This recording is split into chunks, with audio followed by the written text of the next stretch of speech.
श्रद्धास्थान आदरणीय डॉक्टर त्रमवीर मामासाहेबांच्या 121व्या जयंतीच्या निमित्तानं दरवर्षी आपण सर्व पारशीकर मामावरती अपाट प्रेम करणारी सगळी मंडळी समाज दिन म्हणून साजरा या ठिकाणी करतो। आणि आजच्या या कार्यक्रमाचे अध्यक्ष माझे सहकारी मित्र धाराशिव लोकसभा मतदारसंघाचे लाडके खासदार ओमराजे निंबाळकर साहेब, त्याचबरोबर जे संत तुकाराम महाराजांचे वंशज आहेत ते आपल्याला या ठिकाणी आज प्रमुख पाहुणे म्हणून लाभलेले आहेत। असे आदरणीय डॉक्टर सदानंद मोरे साहेब उपस्थित व्यासपीठावरती, माजी मंत्री माजी आमदार दिलीपरावजी सोपल साहेब, आदरणीय डॉक्टर बी.वाय. यादव साहेब, संस्थेचे उपाध्यक्ष नंदन जगदळे साहेब, शितोळे बापू, PT. Patil sir, Mohite sir, More sir, आदरणीय चंद्रकांत मोरे सर, इंगळे सर, माजी नगराध्यक्ष रमेश अण्णा पाटील, माजी खासदार शिवाजी बापू कांबळे, उपस्थित सर्व संस्थेचे सर्व गुरुजन, सर्व शिक्षक बंधू भगिनी, प्राचार्य, सिनियर कॉलेजचे सर्व प्राध्यापक, उपस्थित सर्व पत्रकार बांधव, आणि या ठिकाणी दरवर्षी या कार्यक्रमाला एक आपला कौटुंबिक सोहळा म्हणून उपस्थित असणारे सर्व बंधू भगिनी, आज या ठिकाणी मामांच्या जयंतीच्या निमित्तानं दरवर्षी वेगवेगळे संकल्प या ठिकाणी आदरणीय डॉक्टर बी.वाय. यादव साहेबांच्या मार्गदर्शनाखाली या ठिकाणी सोडले जातात। आज या ठिकाणी मगापासून सर्व संस्थेचे पदाधिकारी आदरणीय डॉक्टर साहेब, आदरणीय पी.टी. पाटील साहेब की आतापर्यंत संस्थेनं काय केलं आणि भविष्यामध्ये संस्थेची वाटचाल काय या दृष्टिकोनातून आज या ठिकाणी सर्वांसमोर मांडणी केली। परंतु आज या ठिकाणी आदरणीय मामांच्या जयंतीच्या 121व्या जयंतीच्या निमित्तानं या ठिकाणी आपल्या सर्वांनाच माहिती आहे की सोलापूर जिल्हा, धाराशिव जिल्हा या दोन्ही जिल्ह्यातील सर्वसामान्यांच्या, गोरगरिबांच्या, शेतकऱ्यांच्या मुलाला शिक्षण मिळावं या दृष्टिकोनातून 1934 साली या ठिकाणी शिवाजी बोर्डिंगची स्थापना करून आदरणीय मामांनी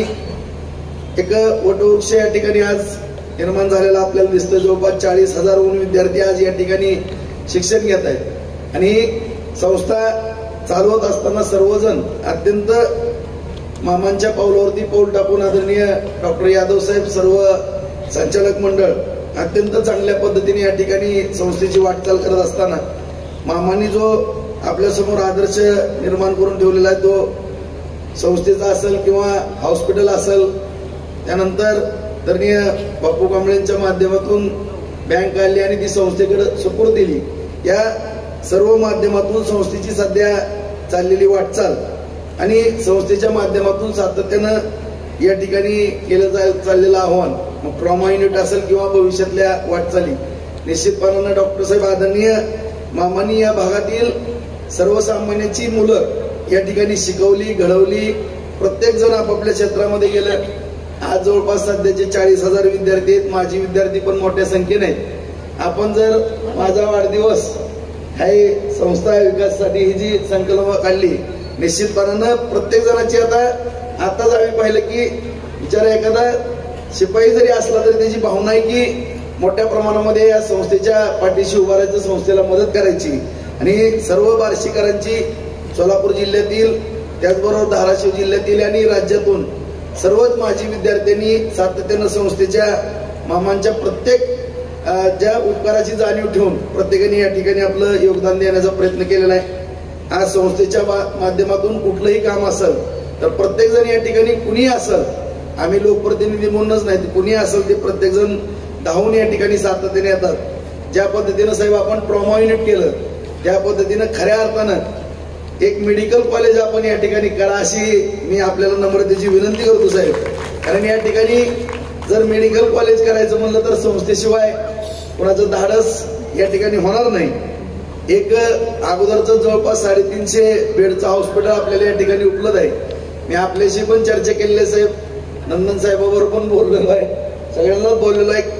खर्च मोठा आहे मान्य आहे, परंतु या ठिकाणी आपल्या सर्वांनाच माहिती आहे की ज्यावेळेस 1934 साली मामांनी मनामध्ये विचार केला आणि शिवाजी बोर्डिंगची स्थापना केली, कुणाच्या तरी स्वप्नात वाटत होतं का की एवढे मोठं कॉलेज होईल, एवढी मोठी संस्था होईल, 40-40 हजार विद्यार्थी या ठिकाणी शिक्षण घेतील, एवढं मोठं हॉस्पिटल होईल, एवढी मोठी बँक होईल. तुम्ही सुद्धा 40 कोटीचं ट्रॉमा युनिटचा निर्णय घेतला. तुम्हाला पण वाटत नव्हतं सुरुवातीला काय होईल, परंतु या भूमीमध्ये मामांची एवढी मोठी इच्छाशक्ती दडलेली साहेब की कुठलंही काम या ठिकाणी घेतल्यानंतर ते अपूर्ण राहणार नाही एवढा मला आत्मविश्वास आहे. निश्चितपणानं हजारो हात या ठिकाणी पुढे येतील असं या ठिकाणी आपल्याला अभिवचन देतो.